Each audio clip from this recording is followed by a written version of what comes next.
नमस्कार, मैं हूं आपके साथ प्रदीप आजाद। राजस्थान में मुद्दा चाहे बेरोजगारी का हो, चाहे उन मुद्दों को लेकर चर्चाएं हो कि जब सरकार की ओर से युवाओं के लिए कोई वैकेंसी ना निकलती हो, या फिर सरकार की ओर से वैकेंसी का ऐलान तो कर दिया जाता है लेकिन वक्त पर उन्हें अमली जामा नहीं पहनाया जाता। दरअसल इसी तरह के मामले जब सरकार के सामने आते हैं और वो लोग जो इन मामलों को उठाने के लिए अपना आंदोलन करते हैं, तब कई सवाल खड़े होते हैं कि क्या आंदोलन ठीक हो रहा है या नहीं, या फिर सरकार की लापरवाही है, क्या सरकार युवाओं को बेवकूफ बना रही है, या कहीं किसी दूसरी वजह से देरी है। दरअसल अक्सर इस तरह के मामले जब जब देखने में आते हैं, तब तब सरकार के खिलाफ भी वो लोग बिगुल बजाते हैं जो लंबे समय से भर्ती परीक्षाओं के इंतजार में होते हैं। अब कहानी क्या होती है, वजह क्या होती है, और क्यों अगर सरकार कोई ऐलान करती है तो उसे अमली जामा क्यों नहीं पहनाया जाता वक्त पर, और आखिर राजस्थान में आज भी क्या यूथ की या बेरोजगारों की समस्याएं बरकरार है? क्या जिन बातों को लेकर सरकार की ओर से वायदे किए गए थे, क्या वो पूरे हुए? आज इन तमाम मुद्दों पर चर्चा होगी, और चर्चा के लिए हमारे साथ मौजूद हैं भरत बेनीवाल, जो लगातार यूथ और बेरोजगार युवाओं के लिए संघर्ष करते रहे हैं। बेनीवाल जी, आपका बहुत बहुत स्वागत है हमारे साथ जुड़ने के लिए। देखिए, लंबे समय से कई मुद्दों को लेकर आपके आंदोलन, आपके प्रयास, कई चीजें जारी हैं। आज की स्थिति में देखा जाए, देखिए राजस्थान में इलेक्शन में अब ज़्यादा वक्त बाकी नहीं है, और जाहिर सी बात है कि जब इलेक्शन का काउंटडाउन शुरू होता है तो सरकार भी जो अपने वायदे होते हैं, जो योजनाएं होती हैं, उनको क्रियान्वित करने की कोशिश करती है। अब चूंकि लंबा समय हो गया कई मुद्दों को लेकर आपके आंदोलन को, तो क्या लगता है कि कहाँ अपने आप को आप खड़ा हुआ पाते हैं? जी, खड़ा हुआ तो कहाँ पाएंगे अपने आप को, जब जो चीज़ें मैनिफेस्टो में पार्टियां लेके आती है। जैसे कांग्रेस सरकार अभी आई, तो जो पिछला जो दिसंबर में चुनाव हुआ था, अब 2023 में वापस दिसंबर में चुनाव है, उसी के अकॉर्डिंगली 5 साल बाद, तब जब चुनाव हुए थे 2018 में, तो उस वक्त इन पार्टियों ने बड़े बड़े एजेंडे रखे, बड़ी बड़ी बातें रखी। मैनिफेस्टो के अंदर कहा कि हम ये करेंगे युवाओं के लिए, ये करेंगे किसानों के लिए, ये करेंगे मजदूर वर्ग के लिए, ये करेंगे महिलाओं के लिए, ये करेंगे राजस्थान के लिए, और न जाने कितनी बड़ी बड़ी रेवड़ियां बांटने की बात करी, बड़ी बड़ी बातें करी। देखिए, सबसे पहले तो मैं जब आपसे जुड़ा हूं तो सबसे पहले मैं 2-3 बार कई जगह पे ये मांग उठा चुका हूं, और आज फिर आपके सामने यही बात कहना चाहूंगा मीडिया के माध्यम से। जो साथी लोग इस वीडियो को देख भी रहे हों अभी इसको, इंटरव्यू को, तो मैं उनसे भी कहना चाहूंगा कि इस बात को आप जरूर शेयर कीजिएगा साथियों, क्योंकि जो मैनिफेस्टो है उसके लिए हमने अब एक अभियान शुरू किया है। उस अभियान के तहत जो भी पार्टी अपना मैनिफेस्टो जारी करती है, उस मैनिफेस्टो का 80% या 75% वो पूरा नहीं करती है, तो उस पार्टी के खिलाफ कार्रवाई होनी चाहिए। उन पे क्रिमिनल एक्ट्स में धाराएं जो है मुकदमे दर्ज होने चाहिए। हर छोटी छोटी चीज के लिए आप युवाओं पे मुकदमे दर्ज करते हो, बेवजह में कोई भी विरोध करने का प्रयास करता है तो उनको परेशान करते हो। तो जब ये अपना कही हुई बातों पे नहीं रहते हैं तो इनके खिलाफ बड़ी कार्रवाई होनी चाहिए। और जो रही बात कितनी क्रियान्वयन हुआ, कितना नहीं हुआ, तो मैं आपको बता दूं कि इस 6-7 महीने में जरूर थोड़ा बहुत कार्य शुरू हुआ है। बेरोजगार युवाओं की कुछ भर्तियों को आगे बढ़ाना शुरू किया है, लेकिन हम लोगों ने जो कोविड के समय में भी मैंने आंदोलन किए थे और बहुत बड़े बड़े आंदोलन किए थे, उस वक्त जो मेरे मेडिकल विभाग की, चिकित्सा विभाग की जो कुल मिला के 6 भर्तियां अब तक पूरी करवा चुके हैं हम लोग, और जो नई भर्तियां हैं उसका सेकंड स्पेल शुरू हो गया है। मतलब एक पारी पूरी खत्म हो चुकी है, यानी CHO भर्ती पूरी हो गई, radiographer, lab technician, ECG technician, प्रयोगशाला सहायक, और धीरे धीरे करके मेडिकल ऑफिसर। इस तरह से ये 6 भर्तियां हमने पूरी करवा ली, लेकिन अब आगे नई पारी हमने शुरू कर दिया। इसमें भी कुल मिला के 10 से 12 प्रकार के ऐसे कैडर हैं जिनकी भर्तियां हम चिकित्सा विभाग में करवाने के लिए संघर्षरत है, और उनकी विज्ञप्तियां भी जारी होनी शुरू हो गई। क्या ये लगता नहीं है भरत जी कि बिना आंदोलन के कोई मांग पूरी नहीं होती, या सरकार जिन बातों को पहले कहती है सरकार जब भी किसी की भी सरकार बनती है तो वो वायदे करती है कि हम ये चीजें करेंगे, ये काम करेंगे। तो क्या आपको लगता है कि बिना आंदोलन के कोई वायदे पूरे सरकार नहीं करती? सर देखा जाए तो मैंने तो ये देखा है कि आंदोलनों से भी सरकारें नहीं मानती हैं, क्योंकि आंदोलन आप देखिए 1.5 साल किसान आंदोलन चला, बहुत बड़ा आंदोलन था, आज तक का इंडिया का शायद सबसे बड़ा आंदोलन, लंबा चलने वाला, और इतना बड़ा आंदोलन था, सारे हाईवे जाम थे, सब कुछ था। उसके बावजूद मोदी जी ने जो किया जैसे भाई, तो वो अपनी मर्जी से किया, उसमें जो भी स्टेप उठाया वो बाद में 1.5 साल बाद जो भी कदम उठाया उन्होंने, चुनाव आए, चुनाव से ये चीज साबित हो गई कि भी चुनाव से जो किया जा सकता है वो चीज आप आंदोलनों से भी नहीं कर सकते। आप इनकी जब तक बढ़िया वाली कोई नब्ज नहीं ढूंढेंगे और वो नहीं दबाएंगे तब तक काम नहीं करते हैं। और आप देखिए राजस्थान का जो युवा है, राजस्थान में हर तीसरे दिन, पहली बात तो जो आंदोलन होते हैं, आप ठोस आंदोलन करो, एक ही आंदोलन करो, वो इतना ठोस होना चाहिए कि सरकार पूरी हिल जाए। ये मत कीजिए हर रोज, हर सप्ताह में, हर 20 दिन में आप लेके चले गए, 50 बच्चे लेके चले गए, 100 बच्चे लेके चले गए, 250 भर्तियों का नाम ले लिया हमने, 200 बच्चे इकट्ठे कर लिए, फिर ठीक है चले गए। तो सरकार सब समझती है, अधिकारी भी सब समझते हैं, पुलिस ऑफिसर्स भी सब समझते हैं, जो ऊपर पूरा आईबी जो पूरा ऊपर तक सीएम तक और सभी तक उस चीज को पहुंचाते हैं कि कितनी भीड़ इकट्ठी हुई, कितनी भर्तियों का मामला था, क्या था, राजनीतिक स्टंट था या क्या था क्या नहीं था। तो आप जो भी आंदोलन करें इतना सॉलिड और इतना जबरदस्त होना चाहिए कि राजस्थान सरकार हिले। आप सर गिनाइए सरकार को। लेकिन यहां पर देखिए एक चीज है कि वायदे हुए, आप कह रहे हैं कि आंदोलन से भी सरकार नहीं मानती है जब तक मजबूत आंदोलन ना हो।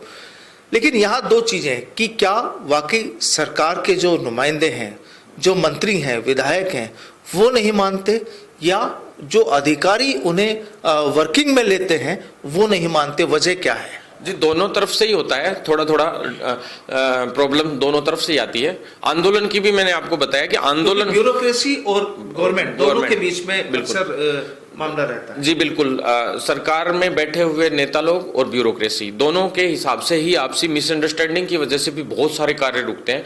और कभी ऐसा होता है कि कोई सीएमओ का अधिकारी है, उसकी संबंधित मंत्री से नहीं बनती, तो मंत्री अगर उसको अप्रूव कर देता है उस चीज को, तो सीएमओ से कोई ना कोई उल्टा सीधा आ जाता है।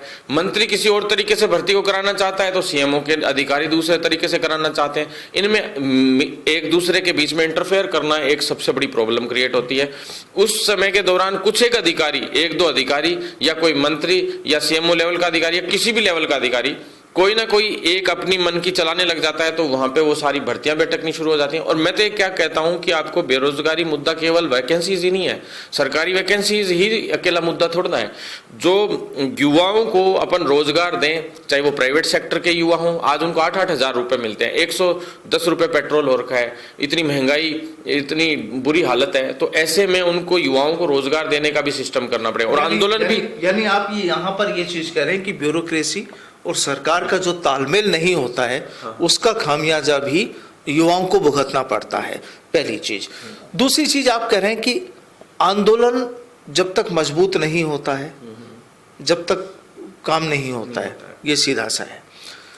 तो अब लगातार जब आप आंदोलन करते रहे हैं कई मुद्दों को लेकर, कई मामलों को लेकर, कई चीजें आप कह रहे हैं कि पूरी हो गई और कई मामले ऐसे हैं जो पूरे नहीं हो पाए, तो क्या ये माना जाए कि अब उनको भी पूरा करने के लिए और सरकार पर प्रेशर बनाने के लिए, चूंकि अभी आप डायरेक्ट राजनीति में नहीं है, आप कह रहे हैं कि सियासत जो राजनेता है और ब्यूरोक्रेसी दोनों में टकराव होता है, तो क्या अब भरत बेनीवाल खुद भी कोई एमएलए या कोई इलेक्शन लड़ने की तैयारी में है ताकि यूथ के लिए और बेहतर तरीके से लड़ाई लड़ी जा सके? जी देखिए, भरत बेनीवाल की नहीं कहता मैं सभी की कहता हूं। मैं तो ये कहता हूं ऐसे युवा जिनको लगता है कि हमें इस देश को बदलना चाहिए, इस सिस्टम को बदलना चाहिए, राजस्थान को बदलना चाहिए, और जो शोषित वर्ग है, चाहे वो युवा शोषित हैं या मजदूर वर्ग है, किसान वर्ग है, कोई भी वर्ग हो, किसी भी वर्ग का व्यक्ति हो, जो भी शोषित है, उस वर्ग को नेतृत्व करने वाले लोग, उस समुदाय को नेतृत्व करने वाले लोग, और जो वास्तव में बदलाव चाहते हैं वो लोग, उन सभी को, उन सभी युवाओं को, सबको आगे आना चाहिए। जो रास्ता आंदोलन से हम निकालते हैं उसमें 10-10, 15-15 दिन लग जाते हैं आंदोलन में, और फिर उसके बाद वो मांग पूरी होती है, खूब भागदौड़ सड़क पे आंदोलन करते हैं, सभी जगह आंदोलन, भीड़ इकट्ठी करते हैं, खूब हंगामा करते हैं, उसके बाद काम होते हैं। तो वही काम अगर अच्छे अच्छे लोग जीत कर आए, युवा विधायक बने, युवा सांसद बने, आगे आके सिस्टम में आए, मंत्री बने, तो ऐसे में वो ही काम सिर्फ एक कलम से हो जाए। लेकिन तो आज भी बहुत युवा हैं लेकिन काम नहीं हो रहे। बिल्कुल है, लेकिन वो लोग उस प्रोपेगेंडा पे जीत के ही नहीं आते। सबसे बड़ा दुर्भाग्य क्या है हमारे पूरे जो सिस्टम का, कि भाई जो भी लोग टिकट मांगने आएंगे वो जाति नाम पे, धर्म के नाम पे। दूसरी चीज, जो लेके आएंगे टिकट, वो ऐसे सभी को सुनने में आता कि 5 करोड़ में टिकट लाए, 10 करोड़ में टिकट लाए, और फिर ऊपर से ऐसे लोग आते हैं कि भाई फॉर्चूनर लेके आएंगे, बड़ी बड़ी गाड़ियां लेके आएंगे, 10-10, 20-20 फॉर्चूनर आगे पीछे हो रखी है, खूब पैसा खर्च कर रहे हैं, चुनावों के टाइम 20-20, 10-10 करोड़ रुपया खर्च करते हैं, और फिर वो जो आदमी 10 करोड़ रुपए खर्च करके आएगा वो बाद में जनता को भाव देगा क्या? किसी हाल में नहीं देगा। वो बाद में चल के जनता की कभी मांग नहीं सुनेगा। वो 20 करोड़ लगाने वाला व्यक्ति 200 करोड़ कमाने की सोचेगा, ये भी 100% है। जैसे कि भ्रष्ट व्यक्ति, जैसे पैसे दे के कोई कांस्टेबल लग गया किसी भर्ती में, आप देखिए एक बार, है ना, और वो व्यक्ति जैसे 6 लाख 10 लाख जो भी दे के लगा, मान लो 5 लाख दे के लगा, तो वो व्यक्ति आगे चल के करेगा क्या? कांस्टेबल रहते हुए भ्रष्टाचार ही करेगा, क्योंकि वो भी भ्रष्टाचार से अंदर एंट्री मार के आया है। तो फिर इस तरह से ही हालात होंगे। तो क्या चुनाव की तैयारियां हैं जो अगले साल राजस्थान में विधानसभा चुनाव होने? जी बिल्कुल, चुनाव की तैयारियां हैं, 100% हैं, और मैं ये कहता हूं, मैं ही नहीं, कम से कम 20 युवाओं को चुनाव और लड़ाएंगे हम। और कोई बड़ी बात मत मानना कि 200 की 200 सीटों पे हम लोग युवाओं को आगे करेंगे और मजबूती से करेंगे, और कुछ ना कुछ ऐसा तैयार करेंगे प्लेटफॉर्म पूरे राजस्थान में कि कुछ ना कुछ अच्छा ही होगा आने वाले भविष्य में, और पूरी राजनीति को हम बदल के छोड़ेंगे। चुनौती किसको देंगे? कांग्रेस को, बीजेपी? सबको चुनौती देंगे। जो सामने आएगा, जो पावर में आएगा, जो हमारी मांगों पे विचार नहीं करेंगे। अभी हमारे पास है 1 साल और 3 महीने हैं अभी टोटल मिला के, ये मान लीजिए कि 14 महीने हैं, तो 13.5-14 महीने मान लीजिए, जिसमें आचार संहिता लग जाएगी। उससे पहले बड़े बड़े आंदोलन करेंगे जबरदस्त, और देख लेते हैं अगर मांगे पूरी नहीं होती हैं तो युवाओं को लेके आएंगे राजनीति में, खुद भी आएंगे और 100% इंटरफेयर करेंगे इस बार हम लोग पूरे चुनाव को। ऐसे नहीं होता है 100-200 लोग इकट्ठे कर लिए, किसी का माहौल बिगाड़ दिया। अब की बार माहौल बिगाड़ने के सिस्टम से नहीं आएंगे। अब की बार 100% हम सरकार बना के, युवा ही सरकार बना के लाएंगे इस बार, और हम यही चाहते हैं कि पूरे सिस्टम को हम बदल कर। सपोर्ट किसको होगा? सपोर्ट हमारे युवाओं का जो पूरा सिस्टम जो चाहेगा, हमारे सारे युवा साथी हैं उनको बैठ के पूरी मीटिंग करके जबरदस्त तरीके से हम लोग विद मीडिया और कॉन्फ्रेंस के साथ बैठेंगे, और सारी चीजें हम लोग रखेंगे, और हमारी हर एक चीजें ऑनलाइन चर्चा होगी पूरी की पूरी, जो सब लोगों को दिखे कि क्या चाहते हैं युवा, क्या क्या नहीं है। सभी युवाओं से हम लोग उनके वो लेंगे आइडियाज कि क्या करना चाहिए। ये माना जाए कि अब जो राजस्थान में चुनाव होंगे 2023 में, वहां पर युवाओं की भागीदारी मुख्य रूप से होगी। बिल्कुल 100% होगी। युवाओं की भी होगी, किसानों की भी होगी, मजदूर वर्ग की भी होगी, सभी लोगों की होगी। जो शोषित वर्ग है वो सबको साथ बुलाएंगे, क्योंकि युवा एक ऐसी युवा पीढ़ी एक ऐसी सा जरिया है जो आगे होके इस मुहिम को चला सकता है, क्योंकि युवा में जोश होता है, शक्ति होती है। और जब हमारे पीछे एक्सपीरियंस्ड लोग होंगे, जो हमारे रिटायर्ड जजेस हैं, IAS हैं, काफी लोग हैं, उनसे भी हम बैठेंगे, बात करेंगे, उनसे सुझाव लेंगे कि इसमें क्या करना चाहिए। क्योंकि बार बार ये करते, एक बार तेरी बारी, एक बार मेरी बारी, एक बार तेरी बारी, एक बार मेरी बारी, और कोई तीसरी पार्टियां भी आती है तो वो बड़ी बड़ी बातें करती है। कोई किसानों के नाम पे बात करती है, कोई किसी और के नाम पे बात करती है, लेकिन आज तक उन्होंने भी कभी किसानों के लिए कुछ किया नहीं। तो बिल्कुल देखिए, कांग्रेस या बीजेपी या कोई दूसरी पार्टी की बात ना भी करें तो सीधे तौर पर यहाँ ये जरूर लगता है कि अगर यूथ साल 2023 के विधानसभा चुनाव में अपनी भागीदारी निभाते हैं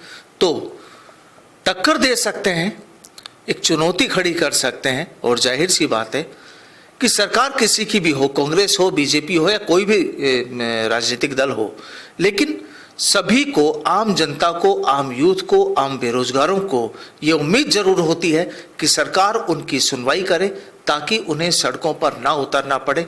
लेकिन देश में जो हालात पिछले कुछ वक्त में बन रहे हैं, जो बने हैं, जो तस्वीरें जो लगातार देखने में आ रही है कि अब केवल आम जनता नहीं, अब तो अपनी मांगों को लेकर राजनीतिक दल खुद भी सड़कों पर तैयार हैं उतरने को, और हाल ही में ये तस्वीरें भी हमने देखी है। बहरहाल देखते हैं कि साल 2023 में राजस्थान में आखिर युवाओं का भविष्य क्या होता है।